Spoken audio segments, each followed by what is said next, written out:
Ninakusalimu kwa jina lipitalo majina yote, jina la Bwana wetu Yesu Kristo.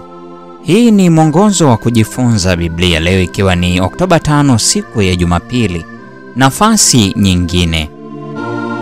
Soma Yoshua sura ile ya pili ya kwanza, sambamba na Hesabu 13 aya ya kwanza, aya ya pili, aya 25 hadi 28 na 33, na Hesabu sura ya 14 ya kwanza hadi 12. Kwa nini Yoshua alianza utume wa kuitwaa ile nchi ya ahadi kwa kuwatuma wapelelezi? Mahali ambapo wale wapelelezi wawili walipotumwa kutokea mialoni, Yoshua sura ya pili ya kwanza, panaitwa Shitimu katika maandiko ya Kiebrania, na panatukumbusha matukio mawili hasi ya kihistoria ya Israeli.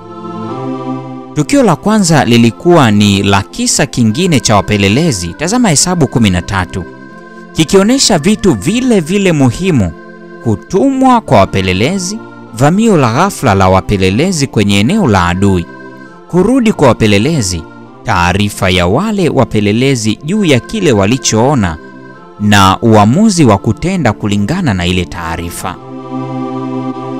Tukio lingine pale Shitimu linawakilisha moja ya uasi mkubwa kabisa, ibada ya sanamu, iliyokuwa ukiukaji mkubwa wa agano uliofanywa na Waisraeli, wakati ambapo kutokana na uchochezi wa Balaamu walifanya uasherati na wanawake wa Moabi na kuabudu miungu yao. Hesabu 25 aya ya kwanza hadi ya 3, Hesabu 31 aya ya 16. Katika muktadha huu, jina Shitimu linatengeneza mgogoro usio wa kawaida kuhusu matokeo ya kisa chote.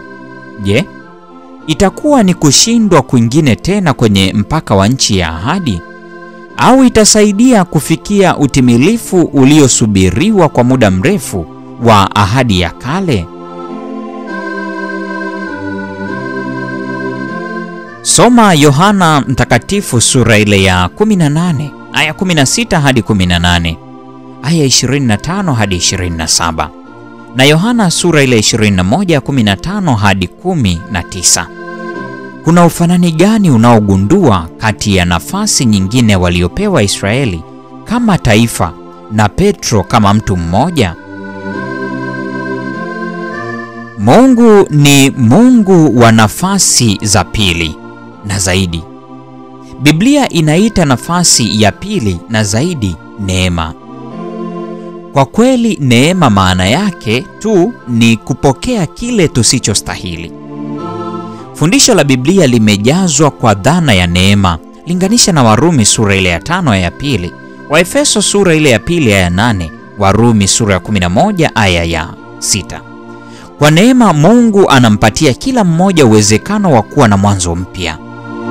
Tito sura ile ya pili aya ya 11 hadi 14. Petro mwenyewe alipata uzoefu wa neema hii na akalihimiza kanisa kukua katika neema. Katika waraka wa pili wa Petro sura ya 3 ya 18. Habari hii inakuwa bora zaidi, tunapata nafasi nyingine zaidi, sivyo?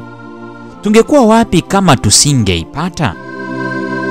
Hebu tafakari kuhusu uzoefu wa Israeli walipopewa nafasi nyingine ili waingie Kanaani, na kuhusu neema aliyopewa Petro baada ya kumkana Bwana wake. Matukio haya yanatufundisha nini kuhusu namna ambayo inatupasa kuwapa neema wale wanaoihitaji? Mungu atubariki sana. Karibu katika mfululizo wa masomo haya tunapoendelea katika somo la Jumatatu.